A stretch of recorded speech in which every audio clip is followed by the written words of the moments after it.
My name is Kayla Tychsen, and I'm a certified parent coach, and I'm also hosting the Summer Literacy Challenge. And I am going live today with Mikaela from Project Based Primary, and we were having a little trouble getting her in. So let's see if it works this time. She is going to hop in and hopefully request to join. I'll try searching her again. For whatever reason, it didn't. Oh, here we go. The request. And looks like you sent me a request. All right, there we go. Sorry about the technical difficulties, which is No my middle problem. name. It's all good. Yeah, all good. So I'm so glad that it worked out though. And thank Yeah. you so much for making the time. I know you have a lot going on and you are a mom and you're also, you have a micro school. Is that what you Mhm. call it in your Yep. home? Yes. Okay. And I'm assuming you're on summer break at this point, but maybe there's some prep that you're doing. Yeah, mostly summer break, but I'm still home with my daughter and I tutor a little bit in the summer also. Okay. Well, thank you so much for taking the time. I know I've personally been following you for a while before your rebrand and before all of the amazing things that you're doing now. I think even probably before you opened the micro school, and you just Yeah. have a wealth of resources that I know so many parents benefit from. So I am super excited just to pick your brain and ask you some questions. So today, what I'd love to know is, I've done some lives over this past month, and we've talked a bit about the science of reading and more those those early literacy skills. But I also know that you help parents teach their kids to read. Yes. And you give a lot of resources for like homeschooling parents. Is that right? Yeah, definitely. I have a lot of things where I gear it towards educators definitely use them and can use them, but I gear it towards people that maybe don't have a background in education, or if they do, it might not be in the realm of teaching a young child how to read. And so that's kind of my area of support. Yeah, I love that because that is so helpful, even for educators, right? Who maybe Mhm. teach older grades. It's like a completely different thing than Whole new world. Yeah. walking a child through that process. So I'd love to know. I shared a bit about you. If there's anything else you'd like to share about yourself and what you do and what you're passionate about, I know we can talk a little bit more about this later too. But you just launched a book, Mhm. and so yeah, feel free to just share a little bit about yourself for maybe people in here that haven't met you yet. Yeah. So if you don't follow me, I'm Michaela from Project Based Primary, and my 9 to 5, I guess you'd say, is I teach in the morning in a micro school that I run out of my house. 3 to 6 year olds, I kind of do a loop with them. So I stay with the same group for 3 years. And then this year I'm starting over with a new group. And then when I'm not teaching, I'm a curriculum designer, and so I write curriculum and I write courses and I have memberships and things like that that people, parents mostly, can join and be in that supports them on their homeschooling or if they run a micro school or a co-op kind of journey in all content areas, not just literacy. And I also, like you mentioned, I wrote a book, and so that will be coming out. Pre-orders are open now, but it comes out in November, and that's all about project-based learning. And so, and then I also have a printable shop where I have just kind of one-off materials that people can use at home or in the classroom too. So I have a wide variety of ways that I can support you as a teacher or as a homeschool parent. Yeah, that's so awesome. And yeah, congratulations on your book. That Oh, is thanks. so exciting. And Very I big think, project. yeah, I'm sure. And I think I saw that it was like a I don't know, bestseller in some areas Yeah, too. it was like a #1 new release on when it first opened for pre-orders. So that was unexpected, but very exciting to see that little banner next to your name. Yeah, that's so exciting. Congratulations. Well, I Thanks. know a lot of what you do, and you know that's the handle and your website is project based primary. What does can you give us a little bit more info about what project based means, and then we can kind of go into the more practical literacy stuff. Yeah. So project-based learning, or sometimes you'll see the acronym like in parentheses of PBL, is kind of just a way of teaching. So it's not a curriculum, it's not really a pedagogy or anything like that. It's a way that you facilitate the learning in your classroom or homeschool or whatever it may be. And so the biggest thing about PBL is that it has a real world connection. It's a unit that is all encompassing. So it's not thematic where, if you're learning about apples, you have apple counters and an apple craft and an apple snack. That's really fun for preschool and that's very common. PBL takes it kind of the next step further and it makes the learning have an end goal or an end product that benefits the community. And the community could be, your town or community. It could be just their classroom, it could be their family, etc. But everything's under the umbrella of an overarching kind of driving question. And then within that question, they are researching, they're inviting experts in to talk, they are going out in the community on expedition trips to kind of learn in the community. And then it all kind of compiles into some public product that they have at the end. And at the end, it's not just the project gets turned in and they get a grade and then we move on to the next unit. They invite their family and friends and prominent community members in, and the kids present their work and their findings to their audience. And then that audience cycles through each kid. So they're also presenting to kind of strangers in a sense too. So they're really working on those speaking and listening skills, those real world skills they're going to need once they're outside the classroom. And a lot of people hear PBL and they're like, oh my gosh, that's so much. Like that's great for high school, middle school, even upper elementary. But I've been doing it with kindergartners for 8+ years, and then now with preschoolers the last 3 as well, and they are so capable. And it just really makes the learning engaging, and they see a purpose to why they're doing their learning. And there's always some sort of product at the end that betters somebody. So it's really exciting way of like kind of hands-on real world learning. Yeah, that's so interesting. It sounds like it would be really impactful for the child to Mhm. not only like uh you're kind of taking all these different you know subjects in Mhm. school that would be separated, but you're kind of bringing it all together in this one project, and then you're getting to like see people experience your Mhm. work and what you put Yeah. together. I can just imagine that that's like just really powerful, especially for young children to see someone else like benefiting from the time and effort and work that Yeah. they put into that. So neat. Thanks so much for breaking that down for us. Okay, so getting into kind of this progression of teaching our kids to read at home. So I think that a lot of parents are a bit unsure of where to start.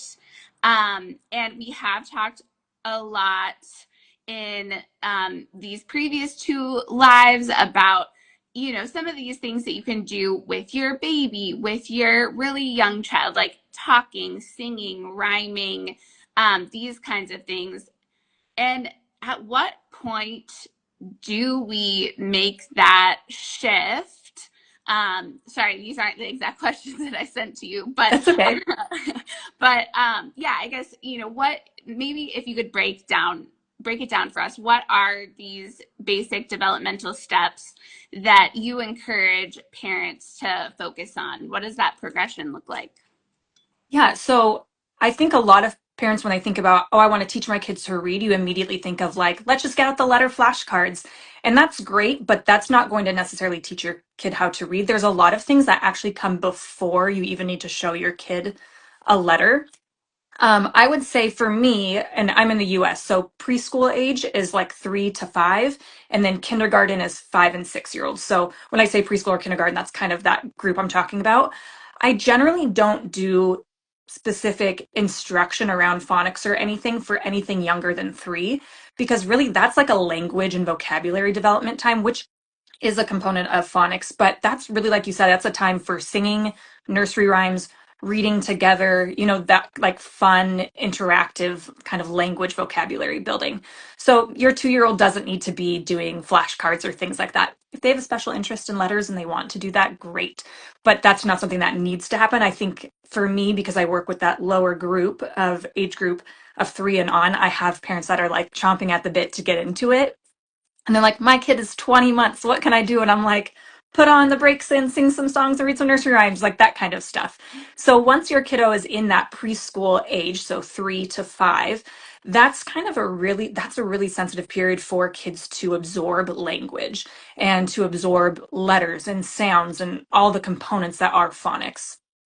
Phonics is really the time where you start introducing the symbol of a letter, its name, and its sound. But even prior to that, you can do something called phonological awareness, which is everything about sounds and manipulating sounds in our language without even needing to see a letter shape or know a name of a letter.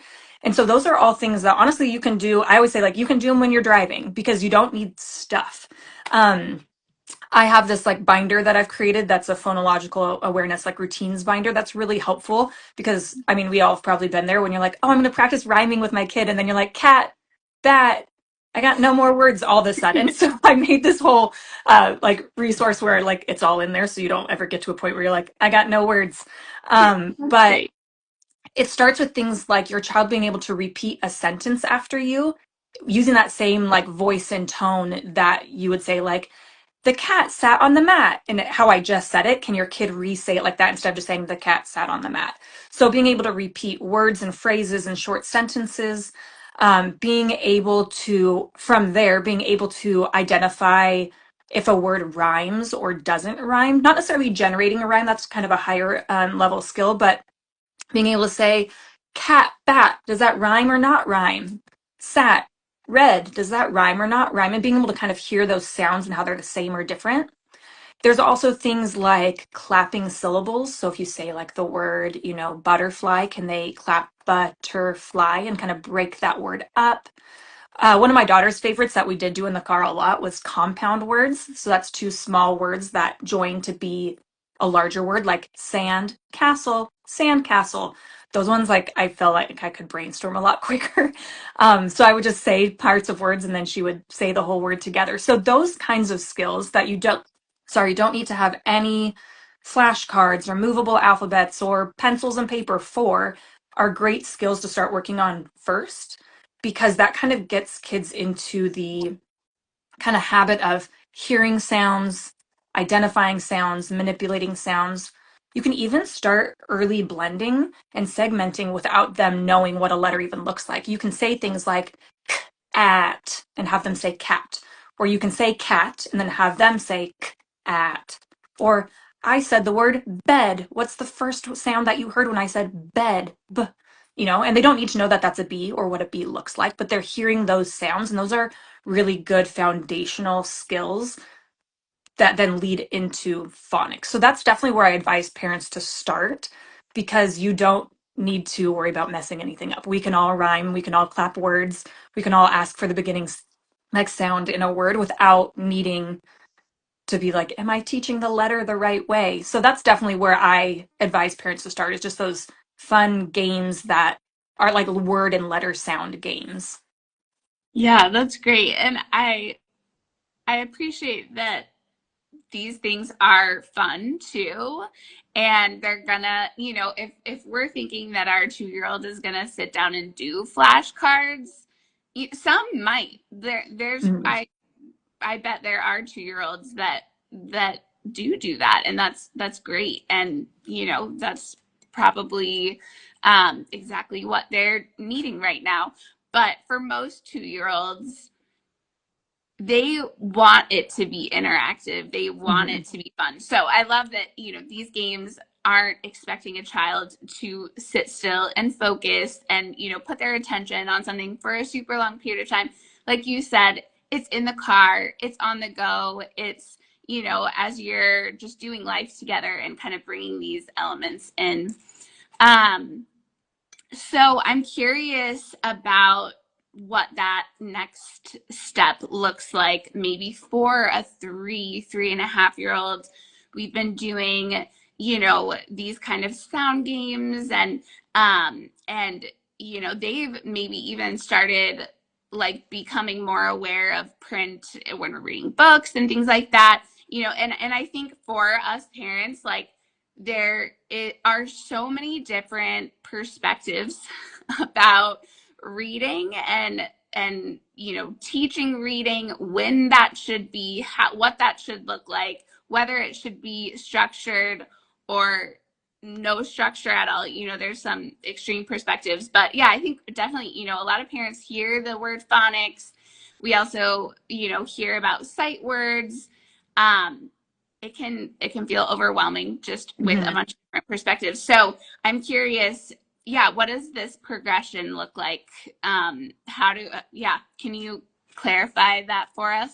Yeah, definitely. So those like word sound games, the phonological awareness I just talked about, isn't something that like you have to check all those boxes first and then you're ready for letters. They're also happening kind of together at the same time.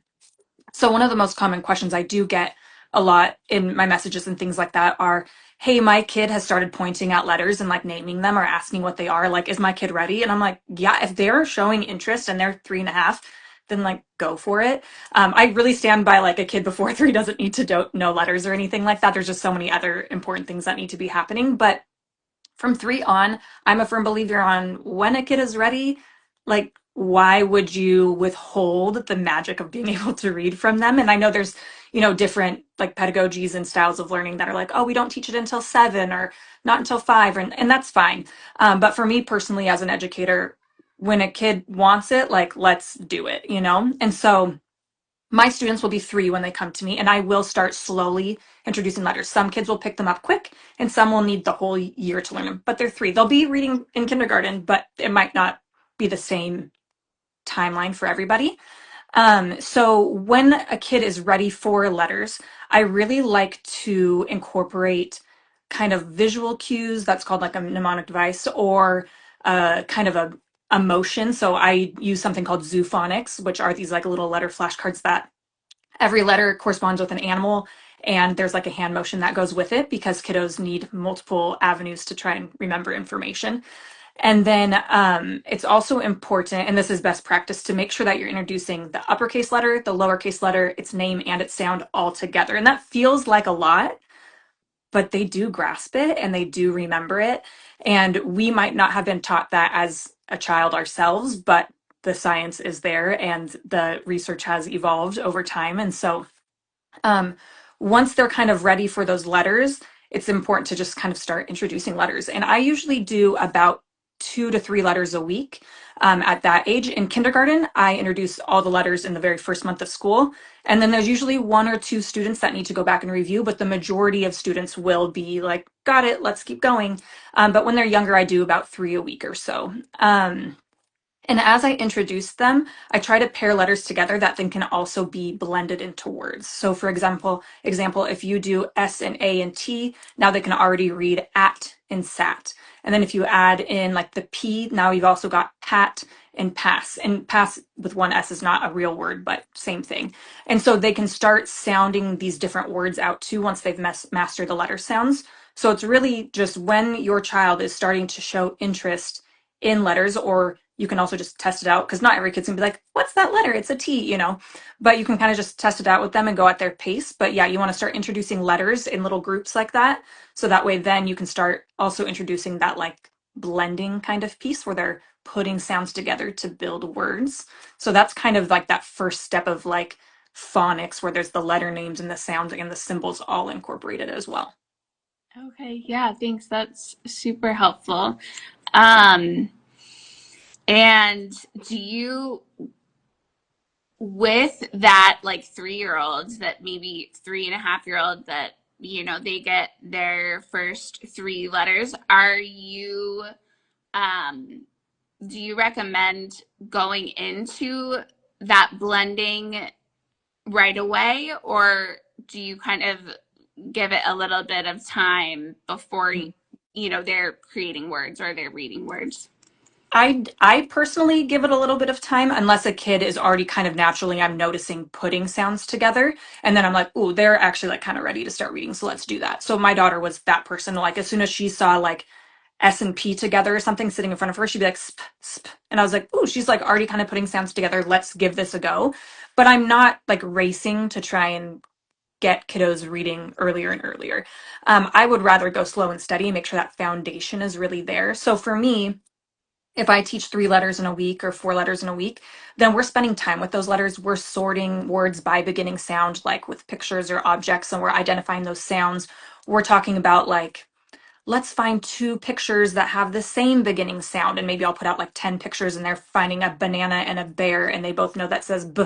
And then they're finding the letter B card that I have and they're like, oh, those all go together. Banana, bear, B, B, that kind of thing. We're also at the same time practicing like naming the letters and being able to recognize what's an uppercase or a lowercase letter and matching them together so that they can be kind of, more fluent in upper and lowercase. They are mostly like in books, it's 90% lowercase letters, but they still need to know those uppercase letters as well.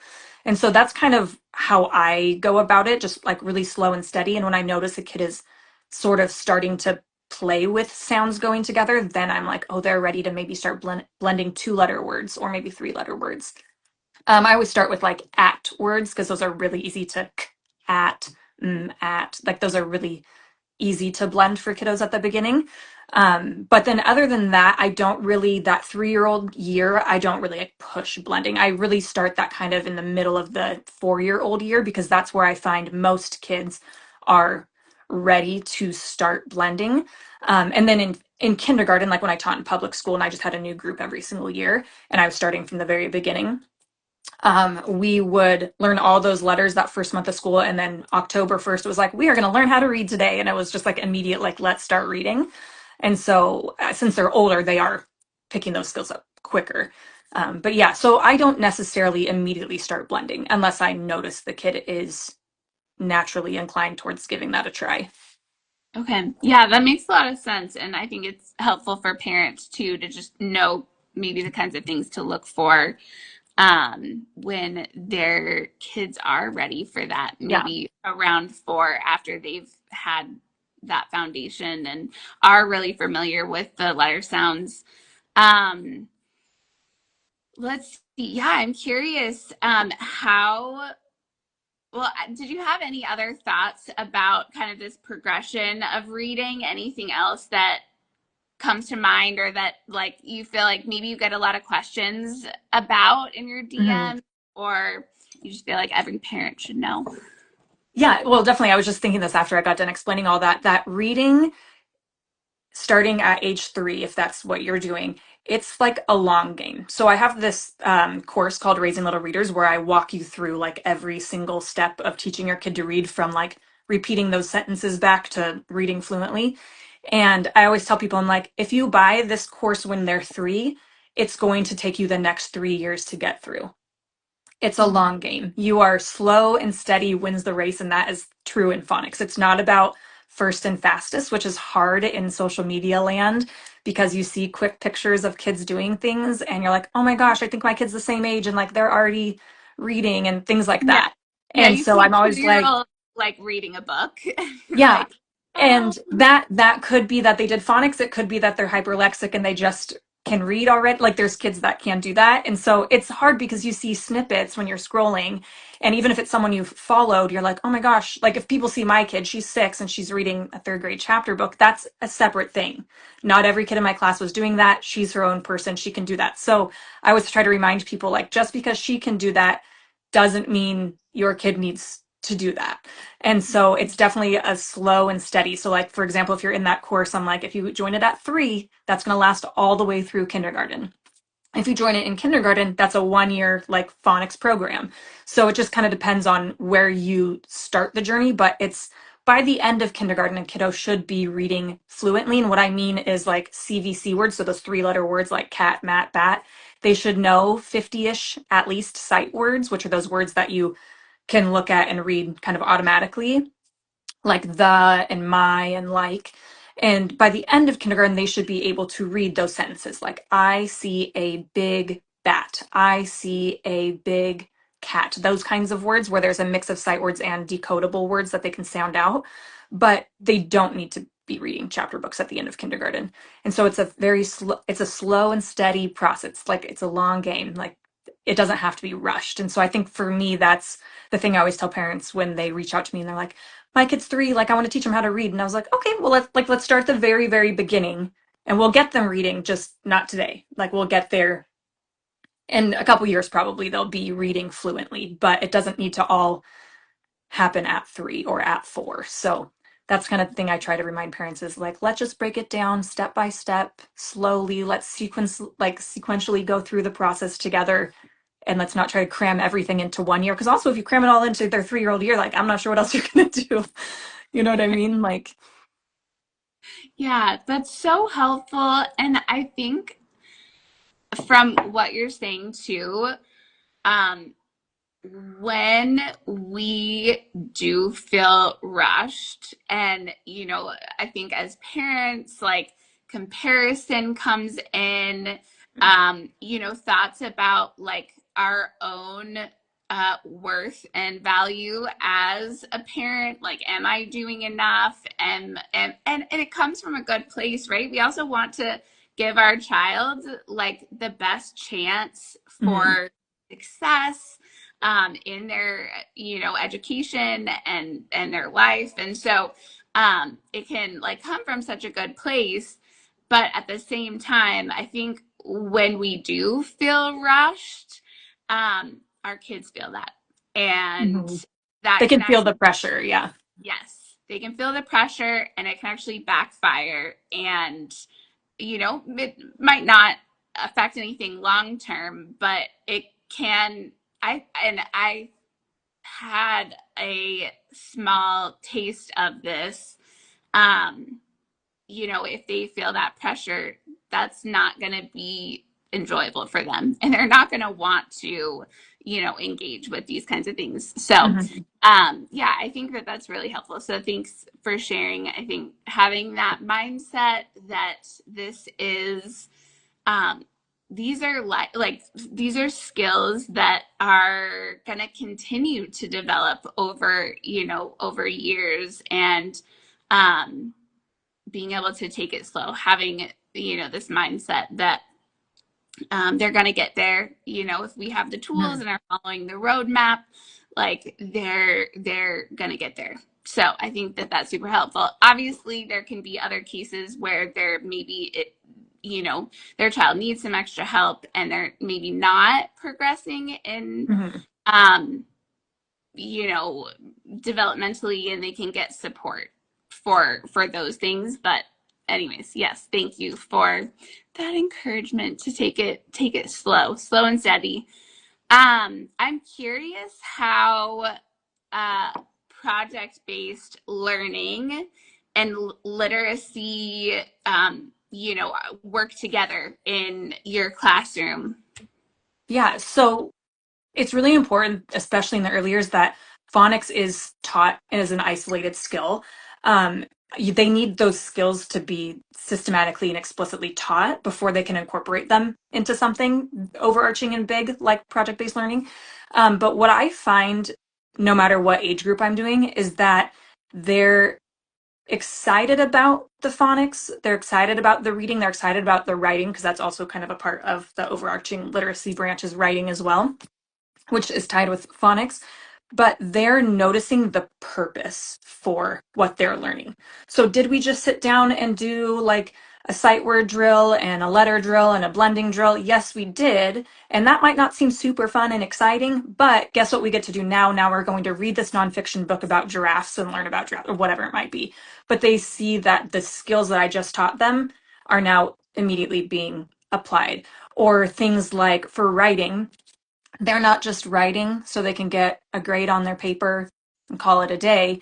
They're writing a letter to the city so they can get more trash cans at the park because they noticed that there's a bunch of trash just laying around at the park and they could only find one trash can. And so, like, they're going to start writing a letter to the city. They're going to mail that letter. They're going to learn how to address an envelope, all those things. And then maybe, hopefully, usually the teacher reaches out to the city beforehand and is like, hey, my kids are doing this. Can we partner? Is that something that's possible? Like, especially when they're younger, you want to like kind of go ahead of them and be like, hey, this project has to be successful. So please get on board. And so then the city's like, yeah, totally.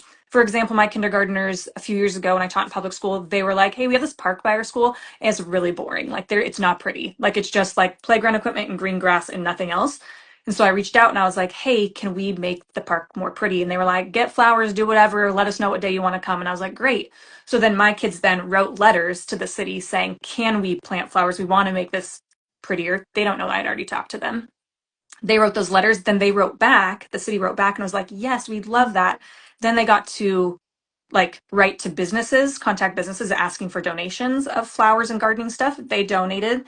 And then they were able to go out and plant these flowers in this park. So like they saw that the writing that they did, which stemmed from their phonics instruction, made a difference in a park that mattered to them because it was by their school and by their houses. And so that's kind of where literacy and PBL really overlap, is that it's just real world application of the skills you learned. And it makes that learning feel like it matters. I mean, I know growing up, I wrote so many essays. I did the little projects that you turned in, but then the same day you turned it in, you turn the page in the textbook and it's a new unit, and you're like, cool, thanks, I'll get my grade in a month from that. Like, that's not how it is with PBL. That project or thing you're doing is a piece of the like process to getting to the end, and then the end you still have to present it. So there's, it really just kind of ties everything together and gives kids a reason to apply those skills instead of just for a grade or for a mark. So I think Yeah. that's where literacy is like a big piece of PBL, because there's so much writing and researching and reading that is incorporated in it in order to get to the end goal. So they really just see the like real world application of their skills. Yeah, that makes sense. And it sounds like what you're saying is, it might not necessarily be connected at first. They have to build some of those skills, Mhm. but then eventually, yeah, they're seeing it play out. I mean, as Yeah. early as kindergarten, seeing it play out in Hmm. super impactful ways. Like Yeah. that's such a cool project for like 5 and 6 year olds to Hmm. be part of. And, um, yeah, and I think too, like looking at just what's coming to mind, kind of looking at some of the research on rewards, like reward systems, Hmm. and how um, they can backfire in the long run, but seeing this kind of approach where the reward is seeing the like real tangible fruit of Hmm. work and seeing how it impacts other people. Yeah. Like I think that that's such a key in building that like intrinsic motivation. So Hmm. yeah, that's really neat. um well, I don't, do you have any other thoughts that come to mind? I'd also love for you to share a bit more about your book and where people can find that, and yeah, anything else that you want to share. Yeah, I mean, I think overall, when it comes to early literacy, it's just about finding support for yourself, especially if you don't have a huge, knowledge base already on teaching a kid to read. It's finding like the support. And that's one thing I love about the community that I've created here on Instagram, at least, is that people can reach out to me over messages, and I'm happy to, answer as many questions as I can. But then I also have so many people from the like project based primary, like following community, that share things that they're doing with the resources that I've put out there every day. Like they might be in my phonics course or my kindergarten membership or whatever it might be. And they're sharing that in their stories and they're tagging me, and I'm able to like reshare that so parents can see what it's actually looking like. Because it's one thing to get a curriculum and like open to page one and be like, here it goes. But with this community, I feel like they really do a great job of showing like everything in action. And I love being able to reshare that so parents can, tap through my stories or my tagged posts or whatever and see like that's exactly what she means. There's a parent doing it and doing it successfully. I can do it too. So it's not just me sitting here as the expert or the teacher saying, here's how to do it, but I have actual parents that are saying, look at us go. Like I have people who have started with me in my Kickstart membership when they're 18 months old, and now their kid is 6, and they're reading and writing, and it's really wild to see and be like, oh, like everything I made did that, and that parent, like, congratulations to you because you did that. Like, you found the support you needed, you found the materials you needed, I'm glad that I could support you in that way, but like you did the hard work. I typed it all up for you and you got those things, but you did the hard work of laying that foundation, building on that foundation and teaching your kid how to read and write. And it's just like really rewarding and exciting, to see that. And so I think the biggest thing is like find, whether it's me or somebody else, but find that curriculum or find that support where you feel like I can be successful here and I feel good about this. Because once you find the right, curriculum or support or materials, it feels a little bit easier. Like the big weight is lifted off your shoulders and you're like, now I can just do the work because I'm not out scrolling around trying to source stuff off Pinterest or Etsy or wherever. And so I think that is a big piece of that, as far as finding success. Um, book. So my book is called Big Projects for Little Learners, and it is specifically a guide for so, so there's other project-based learning books out there, and there's a couple for like early learners, but they're very like textbook-ish or like more theoretical. They definitely talk about the classroom more. And within mine, I definitely give like, hey, so you're in an alternative learning setting. Here's a way to adapt that. The book is kind of broken up into 3 parts. And so the first part is all that like theory stuff, like what is PBL? What are the key like components of PBL? What do you need in order to do PBL? Like evidence-based things, why it's important, why it's effective, that kind of stuff. The second half of the book, which is like my heart and soul of the book, is there's 52 complete project units. So not like, here's a B project, here's some ideas for what you could do. It's like, hey, here's a project on bridges, and here's your driving question, here's the unit overview, here's your launch event, here's the 3 modules. Within those modules, here's every single lesson you need to do. And there's obviously wiggle room for personal interest or for you to try out different things, but I very much lay it out for you.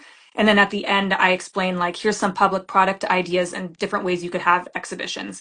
Here's some different experts you could reach out to. Here's people to reach out to in your community to go on exhibition or expeditions and things like that. An expedition is similar to like a field trip, but it's a little bit more of a purposeful field trip. And so that's the whole middle section of the book. There's like 52 projects, so that could last you like years. Like you could be doing it from like 3rd grade to 2nd grade, because projects last anywhere from 4 weeks to like 2 months ish. So that's the whole middle section, and there's no other book like that out there right now. Some books will have 5 or so projects, maybe kind of semi-outlined or abbreviated, but I was like, nah, I need to give people actual projects so they can just do it. And then That's so helpful. yeah. And then part 3 is me walking you through, like if we were just sitting here chatting, I'm like, let's plan your own unit. And I walk you through step by step. I put all my planning guides in there. I ask you questions. I give you prompts so you can walk through and develop your own unit, or take one of my units and adapt it for your kids' needs, interest level, etc. And so that's kind of the whole scope of the book. But the part I'm the most excited about is that a parent could grab it, be like, my kid's interested in dinosaurs, open up to the dinosaur project, and like start the next day once they've checked out a few books from the library or something. So that's the part that I'm really excited about.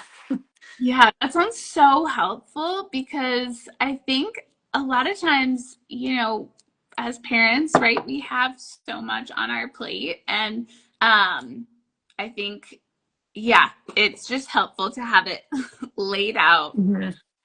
right there, step by steps, instead of and it's nice that you do have that in that third section where you can plan your own, but even to be able to go through some of those projects that you've already laid out Mhm. will probably help to be able to Yeah. then plan your own. I feel like starting from scratch can just feel so overwhelming. So Yeah. I feel like when I was, going to school to be a teacher, if they would have said like day one, like write a lesson plan for this, I would have been like, I don't even know the components of a lesson plan. Like I wanted to be a teacher, but I didn't know all the things about it. That's why I was going to school for it. So it's similarly with project-based learning. I think a lot of people they shy away from it because they're like, oh my gosh, it takes so much planning. I don't know all the things. Like I'm not a content expert in that or whatever. So being able to walk through a few of the projects I lay out for you first will give you an idea of like, oh, I now kind of get how this goes. I think I could write my own, because I didn't, there's 52 projects, so I cover a lot of topics that 3 to 6 year olds would really like, and it can go all the way through like second grade, but there's still going to be topics in there that are specific to your kid that they might want a project on, and you'll have the tools to be able to write that. And so, yeah, I was really like, I'm glad that people will be able to just grab a project and get going. Or also, if you don't want to write your own project, that's fine too. Your time is valuable. And if I can take that off your plate, then like, don't ever write your own project, just do those ones and save yourself, the time. So, Yeah, that's awesome. Okay, so tell us where we can find your book. Right now it's out for oh, right. pre-order, right? Yes, so you can pre-order right now. So if you go to projectbasedprimary.com and then just click the little book thing, I'll have all the pre-order links there, but you can find it on bookshop.org, which the cool thing about if you order on there, I think it's a little bit cheaper for some reason. And you can choose a local or a small indie bookstore, and a portion of the proceeds goes to them. So highly recommend that. You can get it on Barnes and Noble. You can get it on Amazon, a place called Books a Million, and then I also was told that you can find it on Target, which I didn't know that at first. So it's on all of those places. But yeah, so if you just go to projectbasedprimary.com and click on book, I'll have direct links to all of those. And then also, if you do purchase it, go back to that same page and scroll to the very bottom, and there's a little link you can click and put your order info in, and then I'll send you a bonus unit, a 53rd unit, basically that I didn't put in the book. And it comes with printables and everything, so you can start like a ocean unit as well. So that comes with your pre-order also. That's awesome. Well, thank you so much, Mikaela. I really appreciate you taking time out of your day. Everyone, go follow Mikaela at Project Based Primary. She shares so much great information, and you also have a teacher's paid teacher account, right? Yeah. With Hmm. just all of your printables Yeah. right there, and you have a ton of stuff that people can go There's a lot through. on there.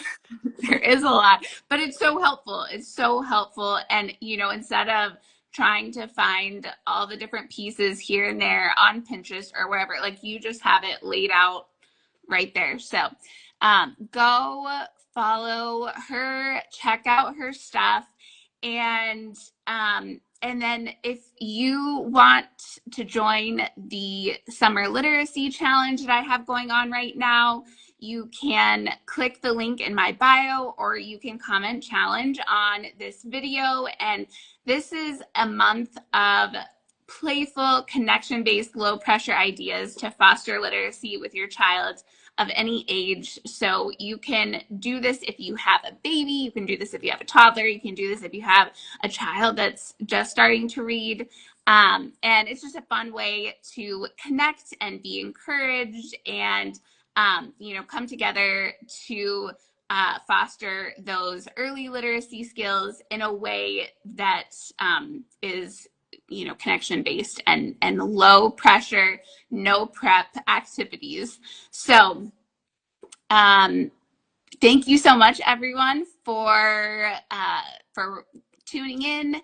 And again, thank you so much, Mikaela. It was so great to talk to you. I feel like I know you because I, see your stories and see your videos, but it was really great to, talk to you face to face over a screen. But yeah, I Thanks for really inviting appreciate. me. Yeah, absolutely. Really appreciate you, and thank you for all that you're doing to help parents support their children. Yeah, of course. Okay, everyone, thanks so much, and we'll see you later.